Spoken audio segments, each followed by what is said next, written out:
हम आज एक डिजीज के बारे में पढ़ेंगे और फिनाइलकीटोनुरिया। तो इसके बेसिस से पूरे एंड तक जाएंगे, तो बने रहिए हमारे साथ। फिनाइलकीटोनुरिया एक जेनेटिक डिजॉर्डर है, मतलब ये क्रोमोसोम से कंट्रोल होता है। तो क्या लिखा है इस बुक में छोड़िए, हम आगे पहले बेसिक क्लियर कर देते हैं। तो ये क्या है ना, हमारे सभी के ऑटोजम में एक मतलब हमारे सभी इंसानों के 46 क्रोमोसोम से 23 पेयर क्रोमोसोम से 1 पेयर क्रोमोसोम में एक जीन होता है जो कि फिनाइलकीटोनुरिया को कंट्रोल करता है। तो इसका क्या होगा, जीन है मतलब रिसेसिव एलील होगा एंड डोमिनेंट एलील होगा। तो क्या होता है ना, जब दोनों रिसेसिव होते हैं, जब उस जीन का रिसेसिव होमोजाइगस कंडीशन पैदा होता है, मतलब मानिए कि यहीं पे लिख देता हूँ, ए है डोमिनेंट एंड ए है स्मॉल ए है रिसेसिव, जो कि फिनाइलकीटोनुरिया डिजीज को कंट्रोल करता है। तो कैसे होता है, देखिए 1 2 3 4 5 6 इस तरह 23 क्रोमोसोम हमारे पास है। तो अब क्या होता है ना, जब और ये ऑटोजोम में होता है, तो जब यहाँ पे मतलब थोड़ी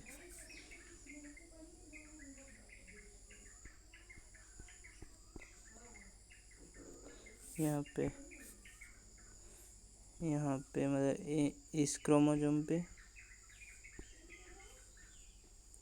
इस वाले क्रोमोसोम पे और इस वाले क्रोमोसोम पे, दोनों पे ये रहता है, तो फिनाइलकीटोनुरिया पैदा होता है। इस कंडीशन को क्या बोलते हैं, ए रिसेसिव होमोजाइगस। तो किस किस कंडीशन में पैदा नहीं होगा इस फिनाइलकीटोनुरिया, ए एंड ए में नॉर्मल बच्चा पैदा होते हैं। ये बहुत कम होता है, क्योंकि 1:2:1 रेशियो आएगा ना, तो हमारे पास 1/4 चांस होता है कि ये डिजीज हो सकता है। तो अब क्यों होता है ये जानेंगे। देखिए, हम तो ये जान गए कि कब ये पैदा होता है, मतलब जेनेटिक्स जान गए। तो मतलब जीन होता है, तो रिसेसिव जो इनके होमोजाइगस कंडीशन पैदा होने से ये होता है। पर क्या इस डिजीज़ में क्या होता है, किस वजह से ये डिफेक्ट आता है, वो जानेंगे। देखिए, तो क्या क्या होता है ना, जब इस कंडीशन में रहता है क्रोमोसोम ए स्मॉल ए, तो क्या होता है ना, हमारे बॉडी में एक अमीनो एसिड होता है जिसको फिनाइलएलानाइन कहते हैं। हम सभी जानते हैं, हम प्रोटीन खाते हैं तो डाइजेशन जब होता है तो अमीनो एसिड में बनता है, तो उसी में फिनाइलएलानाइन आता है। तो हमारे एक मेटाबॉलिज्म तो बहुत सारे हैं, मतलब मेटाबॉलिज्म मतलब क्या है, बॉडी के बायोकेमिकल रिएक्शन, मतलब इस केमिकल से दूसरे केमिकल कंपाउंड को कन्वर्ट होना। तो हमारे बॉडी में एक रिएक्शन होता है जो कि फिनाइलएलानाइन को टायरोसिन में बदलने का काम करता है। तो उसी प्रोसेस में एक एंजाइम ज़रूरत होता है, तो वही एंजाइम को कंट्रोल करता है ये जीन। तो जब देखिए, ये capital A, small A capital A. तो जब जब ये दोनों कंडीशन आते हैं, मतलब ये दोनों कंडीशन आते हैं, ये दोनों, तो ये एंजाइम हमारा तैयार होता है। हम जानते हैं कि क्रोमोसोम जब जब मतलब इसका काम क्या है, ये इस जीन का काम है कि इस एंजाइम क्या है, प्रोटीन, और जीन क्या बनाता है, प्रोटीन। तो जब जब हमारा जीन इन दोनों स्थिति में होगा तो हमारा नॉर्मल एंजाइम तैयार होगा, जो कि फिनाइलएलानाइन को टायरोसिन में बदल देता है। तो हमारा नॉर्मल बॉडी फंक्शन होगा, तो कुछ प्रॉब्लम नहीं आएगी। पर जो 1/4 चांस रहता है ये, तो जब इस कंडीशन में आता है तो क्या होता है ना, ये एंजाइम तैयार नहीं होता है, कुछ मतलब दूसरा प्रोटीन तैयार हो जाता है, जो कि ये एंजाइम नहीं है। यहीं से सारा डिफेक्ट शुरू होता है। तो इसके बाद क्या होगा, जब एंजाइम तैयार नहीं होगा तो फिनाइलएलानाइन टायरोसिन में नहीं बदल पाएगा, फिनाइलएलानाइन ही रह जाएगा। तो फिनाइलएलानाइन रह जाने से क्या प्रॉब्लम आती है, तो फिनाइलएलानाइन हमारे बॉडी के लिए एक टॉक्सिक सब्सटेंस है। तो क्या क्या होता है, तो फिनाइलएलानाइन जब टायरोसिन में नहीं बदलेगा तो हमारे बॉडी में इसका अमाउंट बहुत ज़्यादा हो जाएगा। तो इसीलिए वो जमा हो जाता है, एक्यूमुलेटेड हो जाता है बॉडी के विभिन्न भिन्न भिन्न पार्ट पे। और वहाँ पे किस फॉर्म में रहता है, ये पूछ सकता है कि फिनाइलएलानाइन जब in phenylketonuria disease in which form phenylalanine is found in your body, तो वो होगा फिनाइल पायरुविक एसिड, जो कि बहुत सारे डिजीज डिजॉर्डर कर सकता है। और ये सिर्फ नहीं होता है, और डेरिवेटिव्स भी होते हैं। तो ये कहाँ पे मेनली एक्यूमुलेटेड होता है, तो जब जब मतलब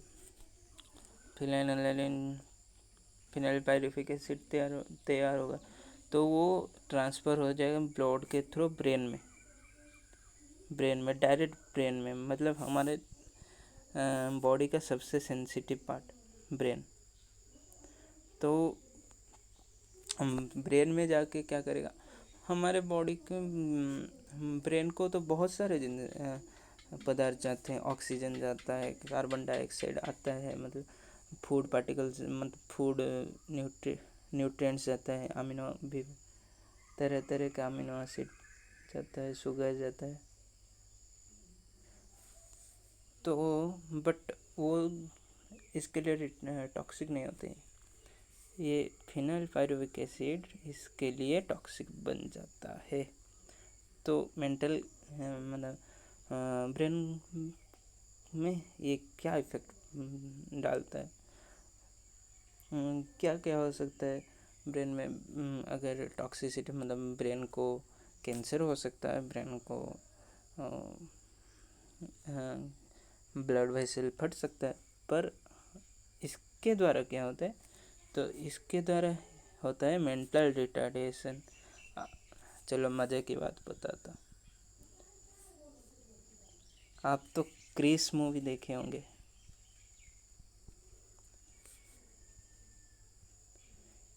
क्रिस या फिर पा, और भी बहुत एग्जाम्पल है, मेरे ख्याल में नहीं आ रहा। तो आप देखे होंगे कि वो जो रोहन होता है, तो वो कितना बड़ा होता है पर फिर भी बच्चों की तरह बिहेव करता है।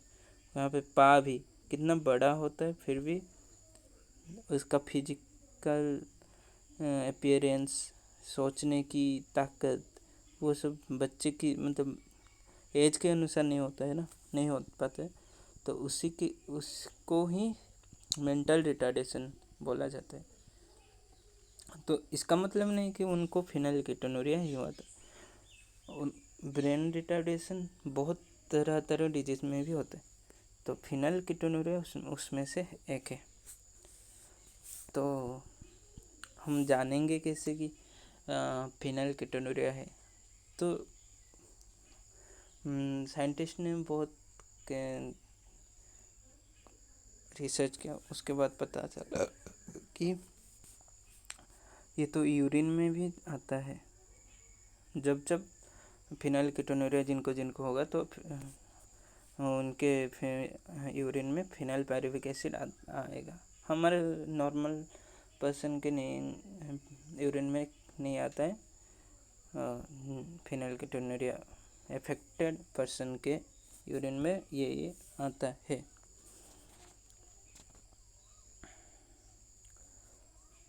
इसका रीजन क्या है? तो आप एक्सक्रेशन में पढ़े होंगे कि ब्लड में जो जो पदार्थ हैं वो जाते हैं, ग्लोमेरुलस से फिल्टर होते हैं, देन पीसीटी से आते हैं, पीसीटी से एब्जॉर्प्शन वाटर मिनरल्स 70 to 80% सब पदार्थ का यहाँ पे हो जाता है एब्जॉर्प्शन, मतलब बॉडी में चला जाता है।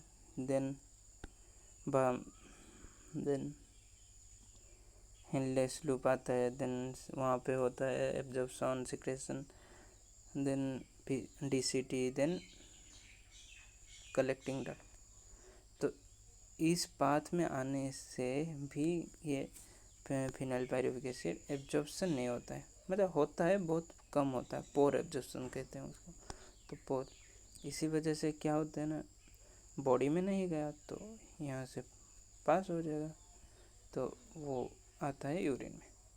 तो समझ गए ना, मैं पहली बार पढ़ा रहा हूँ तो बहुत हिचकिचाहट हो रही है, और हिंदी भी मेरी प्राइमरी लैंग्वेज नहीं है, तो माफ़ करना। कैसी लगी वीडियो बताना, मतलब नॉलेज के थ्रू, मतलब नॉलेज के पर्सपेक्टिव से बताना, इस लैंग्वेज बैरियर से नहीं। आपको जितना जानना था उतना मिला या नहीं, वो जानना चाहता हूँ।